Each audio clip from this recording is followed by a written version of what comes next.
How long, Lord, will you forget me forever? How long will you hide your face from me? How long must I wrestle with my thoughts, and day after day have sorrow in my heart? How long will my enemy triumph over me? Look on me and answer, Lord my God. Give me light to my eyes, or I will sleep in death. And my enemy will say, I have overcome him, and my foes will rejoice when I fall. But I trust in your unfailing love. My heart rejoices in your salvation. I will sing the Lord's praise, for he has been good to me. Now, more than ever, is it important that you take action. It doesn't matter where you are in life. More often than not, you already know enough to start. And if you wait for the right time, it will never come. You've heard of the wealth gap growing, the rich get richer and the poor get poorer. But you have a different mindset. You look around, you realize you're different from everyone else. Sure, we are all unique, but you refuse to be confined to the idea that life is just about getting a job and retiring at 65 or 66 or whatever the arbitrary number society has set for us. Deep down, you know there's another way, and it isn't through selling drugs or taking some immoral shortcut. Maybe the thoughts crossed your mind when you were young. I know it did for me. But through trial and error, I found some type of clarity, and that's through the grace of God. And if you're not about God, then go ahead and click off too. Because although you can achieve many things on your own, without God, they won't be lasting. And they won't bring you peace. You know, the fear of the Lord is the beginning of wisdom. This fear isn't about being scared, it's about reverence, respect, and understanding that without Him, all success is temporary. When you grasp this, you will begin to build on the right foundation, and you will also be able to find purpose in all of this. You can do this while you're working, wherever you are. This isn't some magic step-by-step formula with guaranteed success, and I think you already know that.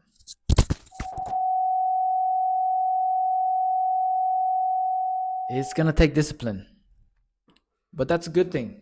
You know, your uniqueness is part of the formula. This clarity that I speak of, it isn't necessarily a final destination. It's more of a sense of direction. You are a long-term thinker. While most people want things immediately, whether it is a specific physique, money in the bank, or some other desire. But you understand it's about moving the needle little by little, every day. And that right there is the patience and persistence that everyone talks about. But these qualities must be developed, and the only way to develop them is through difficulty. For me, this process started at the age of 15, when I had my first child. It forced me to start learning skills that would take years to develop. 12 years later, I'm still improving. And I'm not saying you should have kids early. That was just my personal experience. Everybody's got their own personal experience. The point is, no matter what your struggle is, your perspective has to shift in order to grow. And here's how. Stop complaining and ask yourself, what can I learn from this? Most people default to the first one. They complain, they want to blame someone for what's going on through their life, and that's normal, right? And maybe in some cases, it is someone else's fault. But so what? Instead of focusing on complaining, focus on the lesson. I promise you, doing this one thing persistently will lead to improvement. Not overnight, but gradually. That's long-term thinking. And that's actually the beauty of it all. There will never be a perfect version of you. There will always be something to refine. That is our nature as human beings. We are imperfect. Only God is perfect. Once we understand that, we can begin our journey, and what we already have, we can use. The resources we've been given, our experiences, and most importantly, our uniqueness. Trust me, guys, your gift is already there.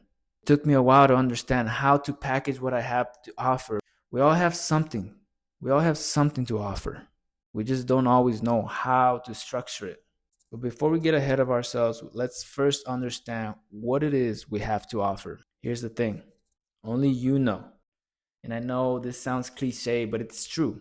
You have to look within. Our experiences reveal things. Our past passions, struggles, and purpose all point to our uniqueness.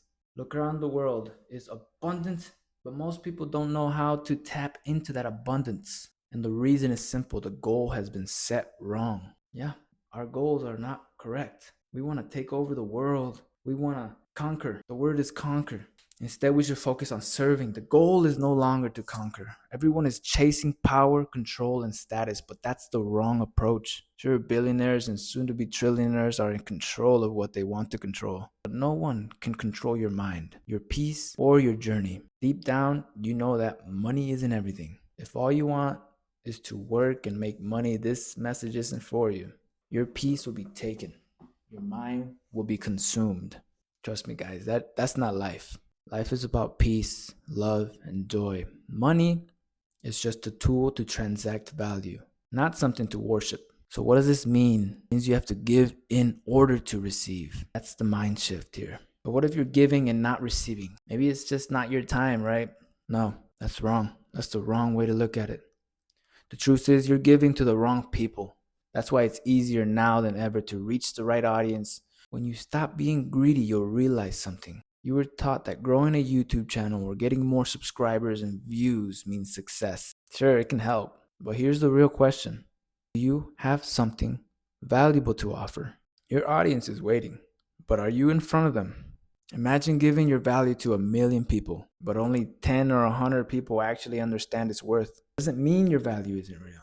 Your audience just doesn't recognize. So instead of chasing 1,000,000 random people, what if you found just 1,000 or 2,000 of the right people? What if half of them took action? That's 1,000 people impacted. So what would you rather have, 1,000,000 uninterested people or a smaller audience that truly values what you offer?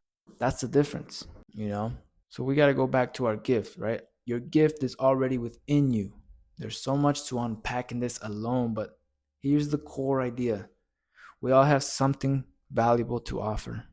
Many people don't recognize it because they're stuck in a routine that blinds them. Either they get distracted from doing what they love or they ignore their unique talents. Why do we do this to ourselves? In both cases, the key is to develop more of what makes you unique. That's only possible when you know what it is that you actually want to do. And that, my friend, is impossible to discover unless you disconnect from the world.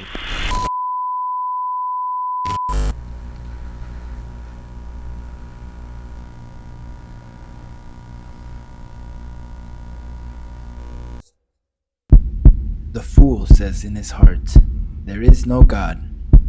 They are corrupt, their deeds are vile. There is no one who does good. The Lord looks down from heaven on all mankind to see if there are any who understand, any who seek God. All have turned away, all have become corrupt, and there is no one who does good, not even one. Do all these evildoers know nothing?